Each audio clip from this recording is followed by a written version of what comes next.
नमस्कार दोस्तों, मेरा नाम है विजय कुमार। आप देख रहे हैं कॉमिक्स पिटारा चैनल को। तो चलिए दोस्तों, तुलसी कॉमिक्स की इस शानदार स्टोरी को शुरू करते हैं जिसका नाम है राजा की भूल। तो आप देख सकते हैं इसका कवर पृष्ठ जो कि कुछ इस तरह का है। तो चलिए इसके शानदार स्टोरी को हम शुरू करते हैं। बल्लभपुर के राजा मोहर सिंह की मृत्यु के पश्चात उनके पुत्र चंद्रबदन ने राजगद्दी संभाली। तत्पश्चात प्रधानमंत्री जी, हम अपने कुल की परंपराओं और अपने पूर्वजों के विषय में जानकारी हासिल करना चाहते हैं। महाराज, इनके विषय में तो आपके कुल गुरु चंदन ऋषि ही बता सकते हैं। उन्हें आपके पूर्वजों के विषय में गहन जानकारी है। फिर तो हम उनसे मिलने जाएंगे। वैसे भी महाराज, आपको कुल परंपरा अनुसार राजा बनने के बाद कुल गुरु चंदन ऋषि के चरणों में शीश झुकाने भी जाना है। ओह, फिर तो एक पंथ दो काज हो जाएगा। उसी दिन चंद्रबदन चंदन ऋषि से मिलने चल दिया। वन में पहुंचकर, महाराज, यही है चंदन ऋषि का आश्रम। प्रधानमंत्री जी, आप यहीं रुककर हमारी प्रतीक्षा कीजिए। कुल गुरु के दर्शन करके हम जल्द ही लौट आएंगे। और फिर आश्रम में गुरुदेव बल्लभगढ़ का नवनिर्वाचित राजा चंद्रबदन आपके चरणों में प्रणाम करता है। आयुष्मान भव राजन। गुरुदेव, मैं आपके पास एक जिज्ञासा लेकर आया हूँ। उस जिज्ञासा को आप ही शांत कर सकते हैं। क्या जिज्ञासा है तुम्हारी राजन? गुरुदेव, मैं आपसे अपने पूर्वजों के विषय में जानना चाहता हूँ। ओह, तो ये बात है। तब चंदन ऋषि ने संक्षेप में बताया, राजन, तुम्हारे पूर्वज अत्यंत शक्तिशाली, चतुर और कूटनीतिज्ञ थे, पर उन सब में एक ही बुराई थी। वे सब राजगद्दी के लिए आपस में ही लड़ लड़ कर मर गए। ओह, बड़ा खेद हो रहा है उनके विषय में जानकर। उन्हें किसी ने समझाया क्यों नहीं गुरुदेव? ये तुम क्या कह रहे हो राजन? समय समय पर अनेक कूटनीतिज्ञों, हितैषियों ने उनको समझाने में कोई कसर नहीं रख छोड़ी थी। मैं आपकी इस बात को नहीं मानता गुरुदेव। यदि हमारे पूर्वजों को ये समझाया गया होता कि राजगद्दी के लिए आत्मघाती युद्ध से उनको कोई लाभ नहीं होने वाला, आपस में लड़ने मरने से समूचा राजवंश नष्ट हो सकता है, तो मुझे नहीं लगता कि मेरे पूर्वज हित अहित की बात ना सोचते। ऐसा नहीं है राजन। सच तो ये है कि होनी बलवान होती है। मानव का कर्म और विवेक एक निश्चित सीमा तक ही उसकी रक्षा करता है, किंतु होनी को रोकना मानव के वश में नहीं है। मानव बुद्धिमान जीव है ऋषिवर। कर्म उसका धर्म है। विवेक और कर्म के बल पर मानव होनी को टाल भी सकता है। राजन, अभी तुम अनुभवहीन हो। मैं तुम्हें कुछ बातें समझा रहा हूँ। यदि तुमने मेरी इस बात को अच्छी तरीके से समझकर इन पर अमल किया तो तुम्हारा जीवन कभी भी खतरे में नहीं पड़ेगा और मुझे ये देखकर खुशी होगी। किंतु मेरा विश्वास है कि तुम मेरी इन बातों को समझकर भी अपनाओगे नहीं। ऐसा कैसे हो सकता है गुरुदेव? आप हमारे कुल गुरु हैं। आप जैसा कहेंगे मैं वैसा ही करूँगा। तो सुनो, जल्दी कोई घोड़े का सौदागर घोड़ा लेकर तुम्हारे दरबार में आएगा। तुम उससे वो घोड़ा भूल कर भी ना खरीदना राजन। नहीं खरीदूंगा गुरुदेव। फिर भी यदि किसी कारणवश तुम्हें उस सौदागर से घोड़ा खरीदना भी पड़ जाए तो उसे लेकर दक्षिण दिशा में शिकार खेलने कभी ना जाना। जी गुरुदेव। और यदि दक्षिण दिशा में पहुंच भी जाओ तो वहां किसी सुंदरी के प्रेम जाल में ना फंसना। मैं आपकी ये बात सदैव याद रखूंगा गुरुदेव। और यदि किसी सुंदरी के प्रेम जाल में फंस भी जाओ और उसे अपने महल में अपने महल में लाना भी पड़े तो भूल कर भी उसके लिए नया महल ना बनवाना। अच्छा गुरुदेव, फिर भी अगर महल बनवाना भी पड़ा तो गृह प्रवेश के समय हवन कराने के लिए वृद्ध ब्राह्मणों को ही बुलाना राजन। ऐसा करने में ही तुम्हारा कल्याण निहित है। ऐसा ही होगा गुरुदेव। चंद्रबदन वहां से चल पड़ा। गुरुदेव ने बड़े ही विचित्र निर्देश दिए हैं मुझे, पर कुछ भी हो, गुरुदेव के निर्देशों को मानना मेरा परम कर्तव्य है। दिन बीतते चले गए और बात आई गई हो गई। एक दिन, महाराज, बाहर एक सौदागर खड़ा है और स्वयं को दूर देश से आया बतला रहा है। अच्छा, क्या चाहता है वो? महाराज, वो हट कर रहा है कि वो राजा से मिले बिना वापस नहीं जाएगा। ठीक है, उसे हमारे पास ले आओ। जो आज्ञा महाराज। पहरेदार सौदागर के पास गया। सौदागर, महाराज ने तुम्हें महल में बुलाया है। सौदागर ने घोड़ा पहरेदार को सौंपा और शीघ्र ही राजा चंद्रबदन के सम्मुख जा पहुंचा। प्रणाम महाराज। कहो सौदागर, हमसे क्यों मिलना चाहते थे तुम? महाराज, मेरा नाम सूर्य प्रताप है। मैं घोड़ों का सौदागर हूँ। इस समय मेरे पास केवल एक बेशकीमती घोड़ा है। वो दौड़ता नहीं, हवा से बातें करता है। अच्छा, हाँ महाराज, उस नायाब घोड़े को यदि यदि कोई खरीद सकता है तो वो है आप। लेकिन क्या महाराज? सच्चा जौहरी ही हीरे की परख कर सकता है। और फिर यदि आप मेरी इस बात में रत्ती भर भी फर्क पाएं तो मेरी गर्दन उड़वा सकते हैं। मैं तनिक भी नहीं हिचकूंगा। चंदन ऋषि ने मुझे कहा था कि किसी भी सौदागर से भूल से भी कोई घोड़ा ना खरीदना। इतना सोचकर, नहीं सौदागर, इस समय मैं घोड़ा खरीदने का इच्छुक नहीं हूँ। महाराज, मैंने आपसे घोड़ा खरीदने को कब कहा है? मैं सिर्फ इतना चाहता हूँ कि एक बार आप उस घोड़े पर सवारी तो कर लें। महाराज, आपके ऐसा करने से घोड़ा भी धन्य हो जाएगा। आपके राजवंश की भी यही परंपरा रही है कि आपके द्वार से आज तक कोई निराश लौट कर नहीं गया। घोड़े की सवारी करने में क्या हर्ज है?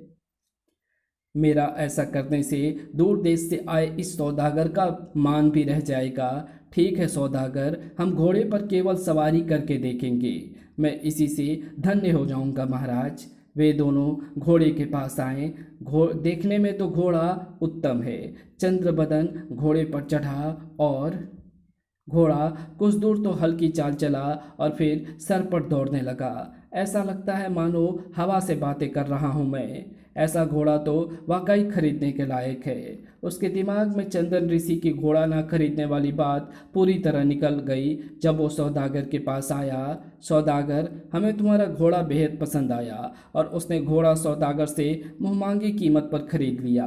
अब चंद्रबदन शिकार पर जाने के लिए उसी घोड़े का प्रयोग में लाने लगा, पर भूल कर भी वह दक्षिण दिशा में जाने की कोशिश ना करता। एक दिन वन में, वाह कैसा विचित्र हिरन है, मुझे इसको जीवित पकड़ना चाहिए। बस फिर क्या था, उसने घोड़ा हिरन के पीछे दौड़ा दिया। किंतु जैसे जैसे घोड़ा हिरन के पास पहुंचने को होता वैसे वैसे हिरन चौकड़ी भरकर और आगे भाग जाता। इसके पैरों में मानो बिजली भरी हुई है। हाथी नहीं आ रहा। हिरन का पीछा करता हुआ वो अनजाने में ही अपने राज्य से काफी दूर दक्षिण दिशा में पहुंच चुका था।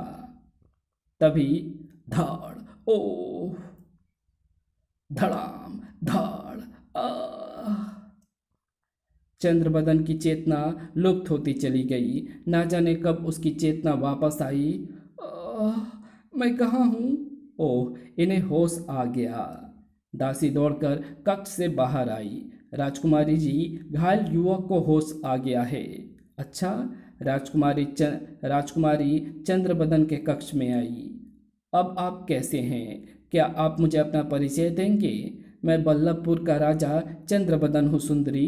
वन में एक हिरन का पीछा करता हुआ मेरा घोड़ा एक पत्थर से टकराया और मैं गिरकर चेतना खो बैठा। जब होश आया तो स्वयं को यहाँ पाया। सुंदरी, आप कौन हैं? इस वीराने में ये ठाट बाट, ये राजमहल, क्या रहस्य है ये? मैं गौतमपुर राज्य की राजकुमारी गौतमी हूँ। ये महल मेरे पिता का है। वे जब भी वन में आखेट के लिए जाते थे तो इसी महल में ठहरते थे। लेकिन अब इस महल में केवल मैं दास दासियों के साथ रहती हूँ राजन। इस निर्जन वन में केवल दास दासियों के साथ तुम्हारा रहना मेरे मन में कौतूहल जगा रहा है। तुम अवश्य किसी राज्य से निर्वासित हो। आपने ठीक पहचाना राजन, पर यह निर्वासन मैंने स्वेच्छा से लिया है। क्यों, ऐसी क्या आवश्यकता आ पड़ी थी राजकुमारी? और फिर तुम तो परम सुंदरी हो। आवश्यकता थी राजन, तभी तो मैंने निर्वासन का वरण किया। लेकिन क्यों? तो सुनिए, मैंने अपने पिता द्वारा तय किए गए वर को अस्वीकृत कर दिया था और एकांतवास मांगकर अपना वर स्वयं खोजने की जिद की थी। ओह, तो तुम्हारी खोज पूरी नहीं हुई अब तक? ऐसी बात नहीं है राजन, मुझे मेरी मंजिल मिल चुकी है। फिर भी एकांतवास में रह रही हो। अब नहीं रहूंगी राजन। क्या मतलब? राजन, आपको देखा तो लगा जैसे मैं आपकी ही प्रतीक्षा में एकांतवास काट रही थी। क्या? हाँ राजन, मैंने अपने वर की जो कल्पना की थी वो आपको देखते ही साकार हो गई। पुष्ट शरीर, चौड़े मजबूत कंधे, लंबी भुजाएं और दमकता तेज। सचमुच आप ही मेरी मंजिल है राजन। आप मेरे युगों युगों के साथी हैं, मेरे सपनों के देवता हैं। ओह इस प्रेम पास में बंधकर मैं स्वयं को धन्य मान रहा हूँ। कुछ क्षण बाद, अरे मैं इस भावुकता में तो भूल ही गई थी कि आप थके हुए हैं, आपको विश्राम की आवश्यकता है। हाँ, आराम करूँगा, पर तुम अब मेरे साथ रहोगी। ये तो मेरा सौभाग्य होगा राजन। और फिर ये क्या गौतमी, तुम मेरे पैर दबाओगी? राजन, अब इन्हीं चरणों में तो मेरा स्वर्ग है।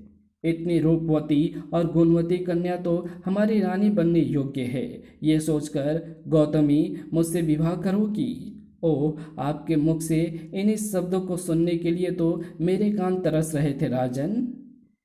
इसके लिए तुम्हें मेरे साथ चलना होगा गौतमी। मैं तैयार हूँ राजन। और फिर एक बात समझ में नहीं आई गौतमी, मैं मूर्छित तो वन में हुआ था और होश आने पर स्वयं को तुम्हारे महल में कैसे पाया? ओह, बहुत भोले हैं आप राजन, इतनी सी बात भी समझ नहीं आई। मेरे दास दासियों के साथ मैं वन भ्रमण पर निकली थी, राह में आपको मूर्छित देखा तो महल में उठवा लाई। ओह, शीघ्र ही उन्होंने बल्लभपुर की सीमा में प्रवेश किया। यद्यपि मुझे चंदन ऋषि का कथन याद है, पर गौतमी जैसे सुंदरी को साथ लाना मेरी आवश्यकता बन गई थी। बल्लभगढ़ आकर उसने गौतमी से विवाह कर लिया। बोलो गौतमी, मुंह दिखाई में हम तुम्हें क्या दें? महाराज, मेरी एक इच्छा है कि विवाह के बाद मैं नवनिर्मित महल में रहूं। यदि आप मेरी ये इच्छा पूर्ण। हम समझ गए गौतमी, हम वादा करते हैं कि अति शीघ्र तुम्हारे लिए एक भव्य महल बनवाएंगे। और चंद्रबदन के आदेश पर महल का निर्माण कार्य आरंभ हो गया। शीघ्र ही नया महल बनकर खड़ा हो गया। महल तो बन गया, अब गृह प्रवेश का प्रबंध करना चाहिए। शीघ्र ही प्रधानमंत्री जी नए महल में गृह प्रवेश हेतु हवन के लिए 100 युवा पुरोहितों को आमंत्रित कर दीजिए। जी महाराज। उचित मुहूर्त पर नए महल में हवन का आयोजन किया गया। उसी समय ये एक पुरोहित मंत्रोच्चारण छोड़कर रानी गौतमी को अपलक देखे जा रहा है। ये एक पुरोहित मंत्रोच्चारण छोड़कर रानी गौतमी को अपलक देखे जा रहा है। वो उठकर पुरोहित के पास गया। तुम यहाँ क्या करने आए हो? पुरोहित की तंद्रा त्रुटि। जी, हवन करवाने महाराज। फिर मंत्रोच्चारण छोड़कर तुम हमारी रानी को क्यों घूर रहे हो? क्षमा करें महाराज, महारानी गौतमी है ही घूरने लायक। क्या मतलब? महारानी गौतमी इतनी सुंदर है कि कोई भी उनकी ओर बरबस आकृष्ट हो सकता है। तेरी ये मजाल।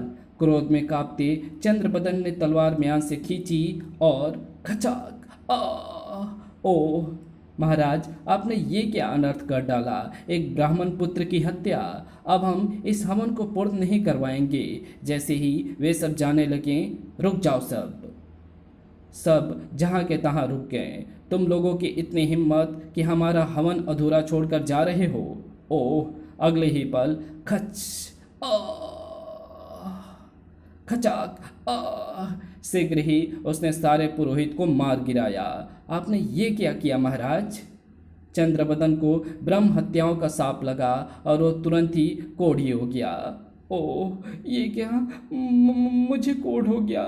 महाराज, लगता है ब्रह्म हत्या के कारण आपकी ये दुर्दशा हुई है। आप कोढ़ी हो गए महाराज, इसलिए अब मैं आपके साथ एक पल भी नहीं रह सकती। ये तुम क्या कह रही हो गौतमी? तुम तो मेरे पुष्ट शरीर, चौड़े चौड़े कंधे, लंबी भुजाओं और चौड़े माथे की प्रशंसक थी। जिन अंगों की मैं प्रशंसक थी, आज उनमें कोढ़ चू रहा है महाराज, और कोढ़ी से सदैव दूर रहना चाहिए। ओह, मैं चली महाराज। अब पुनः किसी सुयोग्य वर की खोज में मुझे वन में स्थित अपने उसी एकांत महल में जाना होगा। गौतमी, स्त्री के रूप में तू नागिन है। तेरे कारण ही मेरी ये दशा हुई और तू ही मुझे छोड़कर जा रही है। मत जा गौतमी, मत जा। मगर गौतमी ने उसकी एक ना सुनी और वहां से चली गई। गौतमी, गौतमी। उधर चंदन ऋषि के आश्रम में गुरुवर, कुछ सुना आपने? राजा चंद्रबदन को कोढ़ हो गया है। ये तो होना ही था। चंदन ऋषि उसी समय बल्लभपुर पहुंचे। कहो राजन, क्या हालचाल है? गुरुदेव, मेरी दुर्दशा तो आप देख ही रहे हैं। मुझे कोढ़ हो गया है महाराज, मेरे पाप उदय हुए हैं। राजन, मैंने तुम्हें समझाया था ना कि सौदागर से घोड़ा ना खरीदना। यदि खरीद भी लो तो दक्षिण दिशा में ना जाना, और यदि जाओ भी तो किसी सुंदरी के जाल में ना फंसना। गुरुदेव, यहाँ तक तो मुझे आपकी कही हुई बातें याद आती रही। आगे मैं सब कुछ भूल गया। मैंने गौतमी के साथ विवाह किया, उसके लिए नया महल बनवाया और गृह प्रवेश के समय युवा पुरोहितों को बुलवाया। इन सब बातों के लिए आपने मना किया था, मैंने आपका कहा नहीं माना। इसी कारण मेरी ये दुर्दशा हुई। मुझे क्षमा कर दो गुरुदेव, क्षमा कर दो। इसमें तुम्हारी कोई गलती नहीं है। होनी बलवान होती है। आदमी का कर्म और विवेक एक सीमा तक ही है, उसे टालने में सफल होता है, उससे आगे नहीं। तुम्हारे और तुम्हारे पूर्वजों के साथ भी यही हुआ था। आप ठीक कह रहे हैं गुरुदेव, पर अब मैं क्या करूं? कोढ़ी बनकर मैं जी नहीं सकूंगा। इसकी चिंता मत करो राजन, मैं कोढ़ ठीक करने की एक अचूक औषधि के विषय में जानता हूं। चंदन ऋषि चंद्रबदन के उपचार में जुट गए। इस औषधि के प्रयोग से तुम पूर्णतः स्वस्थ हो जाओगे। घबराओ नहीं राजन, तुम्हें स्वस्थ होकर अभी काफी दिनों तक जनता की सेवा करनी है। 10 दिन बाद गुरुदेव, आपकी कृपा से मैं बिल्कुल स्वस्थ हो गया हूँ। अब चंद्रबदन की विचारधारा बदल गई थी। मनुष्य अपने विवेक और कर्म से सब कुछ कर सकता है, पर होने को नहीं टाल सकता। इसी के साथ ये कहानी यहीं समाप्त होती है। तो आपको ये वीडियो कैसी लगी? मुझे तो ये वीडियो बहुत ही अच्छी लगी, क्योंकि इसमें एक मैसेज मिला है कि हम अपनी होनी को कभी भी नहीं टाल सकते। जो होना है वो तो कैसे भी होकर रहेगा ही। अगर हमें मरना है तो हमें कैसे भी मृत्यु आनी ही है, उसे कोई नहीं टाल सकता है। हम जान भी जाएं कि हमारी मृत्यु होने वाली है, हमारे साथ ये घटना घटने वाली है, तो उसे हम रोक नहीं सकते हैं। तो आपको कैसी लगी इस बारे में आप कमेंट में लिख करके ज़रूर बताना। Thanks for watching my videos.